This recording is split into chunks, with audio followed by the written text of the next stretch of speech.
哎，又到開箱環節啦！今日咧攝影師啊罷工，得翻我自己一個，可以拍科學形式咁拍俾你睇。嚟到青山公路掃管笏啦，大欖段166號，由永泰起，名叫 All Mar by the Sea 嘅一個樓盤。今日咧就會同大家開箱兩個特色單位嘅。今日一個有海景，一個啊自己花園嘅私人道啦。咁啊，事不宜遲啊，一如既往講下個交通先。前面嗰個咧就我哋今日講嗰個屋苑 All Mar by the Sea嗰度咧就係入屋苑個路口啦。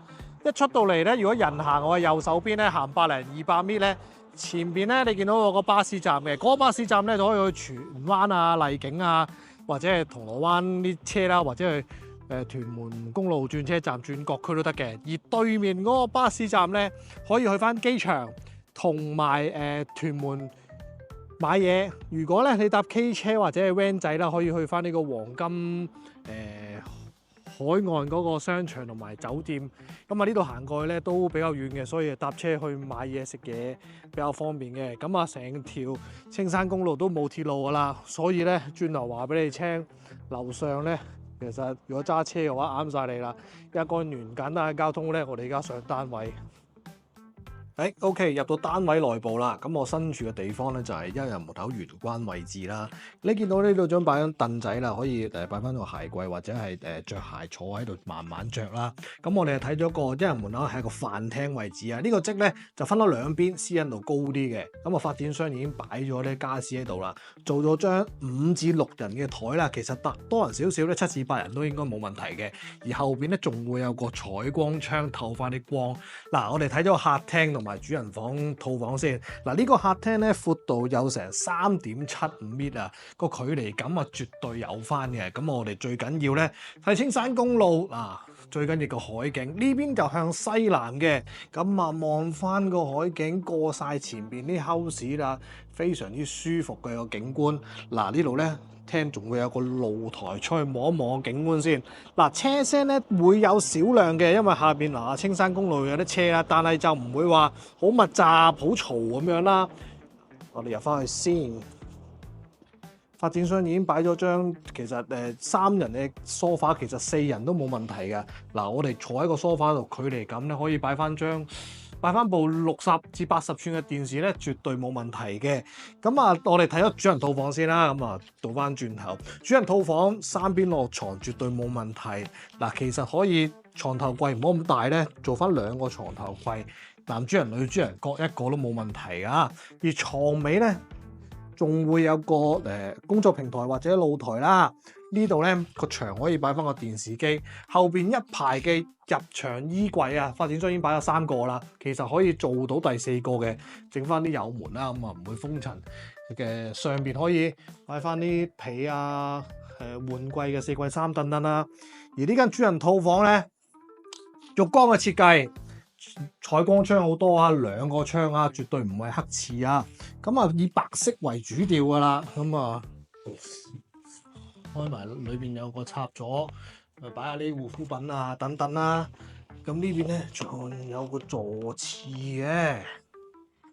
OK， 睇完主人套房咧，而客廳分隔翻對面咧就係另外一間套房，呢度3房2套啊。咁啊緊廚呢個廁所咧就企缸嘅設計，同樣都係白色為主調，非常之簡約嘅。一入屋個感覺咧好光猛，好舒服嘅。呢度有企缸又好又唔好啦。但係呢度咧做到個梳妝台或者書台嘅，但係3邊落床咧就爭少少啦。雙人床 Queen size 做到嘅，望翻同樣係西南嘅海景。咁啊呢間啊做仔仔房或者係長輩房都冇問題嘅，分隔翻咁啊私隱度高翻啲。咁啊飯廳套房睇完，我哋入埋個廁所。入埋個廚房先。廚房咧出邊咧，其實呢度咧發展商都做咗個櫃，可以一家大細嘅鞋櫃啊，或者做一半上邊咧愛嚟做雜物櫃咧，都絕對冇問題嘅。呢2個收納嘅地方。嗱，3房梗係緊廚噶啦，入到去望一望先。後邊咧門後邊咧仲會有個雪櫃嘅。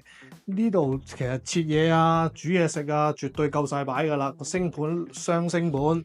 而個景觀咧望翻後邊掃管笏個山景，睇住個山景前嘢非常舒服啊！微波蒸焗爐啊，3個爐頭出油煙機嗰啲俾晒你㗎啦。而廚房入邊咧仲有個人性化嘅工人套房啊！呢度工人套房可以沖到涼啊！點解話人性化咧？你呢度好長啊！嗱，工人高少少咧都絕對瞓到啊！咁啊，唔同其他有啲發展商好短咁嘅正方形咁點瞓？嗱，出翻去廚房睇完啦，仲有間房嘅，而樓梯底咧仲會有個雜物房。呢度個客廁咧，客廁同樣都有窗噶，咁啊企缸嘅設計。門後邊咧仲會有個坐廁添。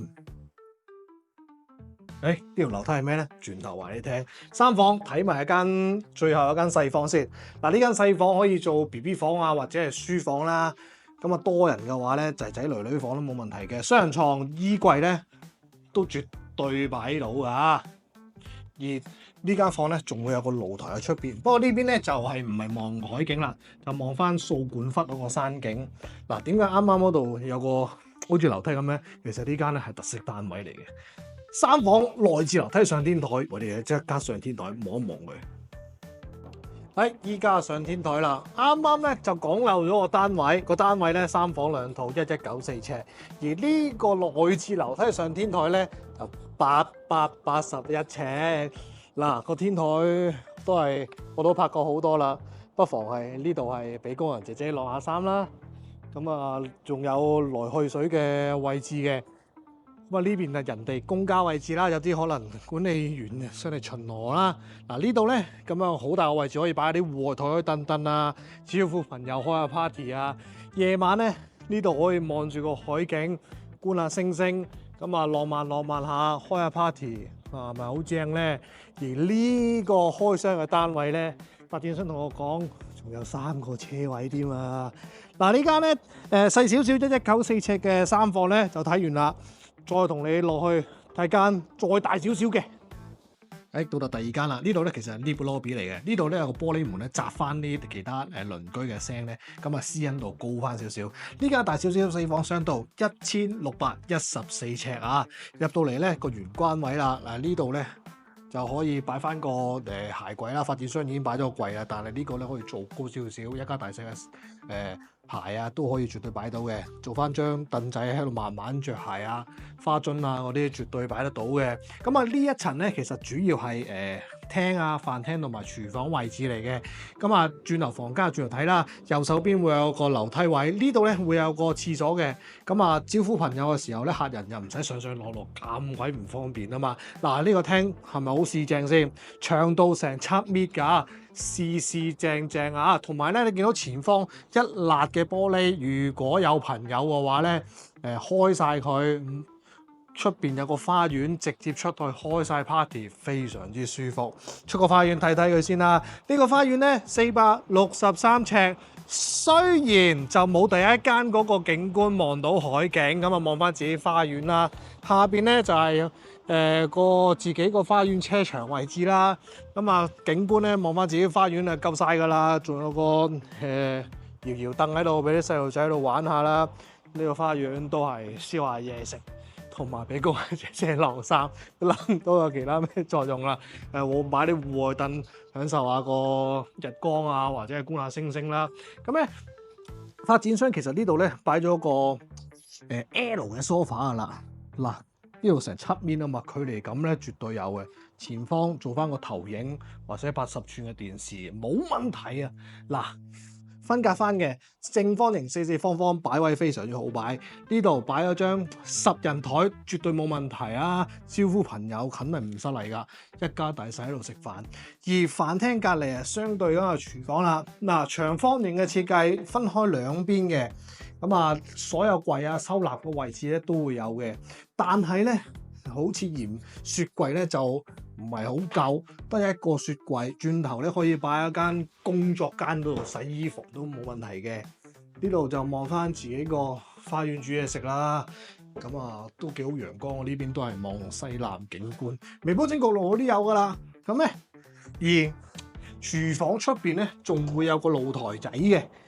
平台啦，唔好話露台啦，呢個平台啊，擺下啲地拖掃把啊，或者屋企人多衫啊，呢度晾又得，擺下單車又得，擺下細路仔嗰啲玩具車都冇問題嘅。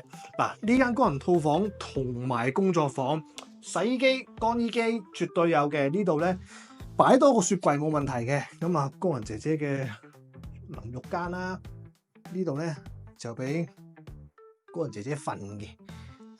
有人性化話呢間房同我呢間工人房同我間房差唔多大細，擺個雪櫃都冇問題，因為呢個雪櫃真係唔夠擺。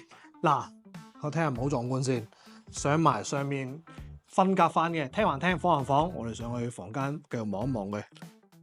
好，沿住呢個內置樓梯上去第二層嘅房間咧，上到嚟第二層左手邊咧會有個客廁嘅，呢個客廁亦都係俾仔仔啊、女女啊沖涼用啦。不過呢個廁所咧就冇窗。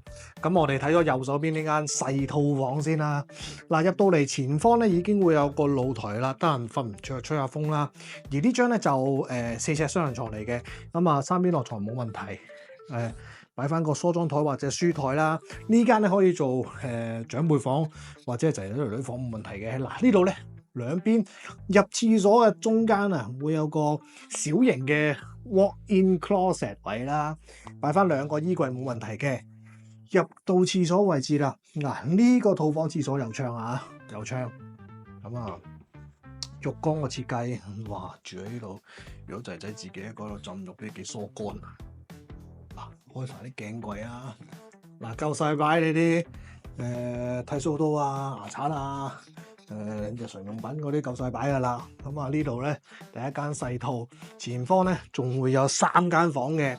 而呢間咧咁啊，發展商擺咗啲傢俬。嗱，雖然係細房，係咪好長好深先？擺到雙人床啊！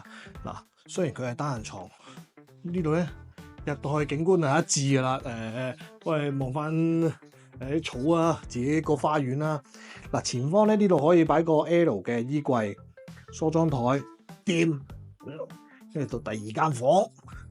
發展商呢間咧就做咗書房啦，咁啊工作間啦，咁啊其實呢啲唔同啲兩房細單位嗰啲得2米乘2米，呢度就深好多，擺到衣櫃啊、床啊、梳妝台啦。呢間就主人套房更大，3邊落床，2個床頭櫃，King 或者 Queen size 都絕對擺到嘅。呢度同樣都會有個露台，嗌覺瞓唔着，出去吹下風啦。咁啊景觀咧就唔係話好壯觀噶啦，但係都唔算話壓迫。嗱，前方發咗個好矮嘅擺落衣褲嘅櫃，其實咧呢度咧一辣嘅 L 櫃咧，其實都可以做到衣櫃嘅。唔要一個床頭櫃做梳妝台咯。若然真係我女主人好多衫嘅，隔離間書房做衣帽間咯。嗱，入到嚟呢間套房咧5件頭嘅設計，刷牙唔使爭，整翻個凍櫃擺下啲護膚品、面膜等等。男士喺度做大事，女士就喺度浸浴，一個shower位，一個浸浴位，正。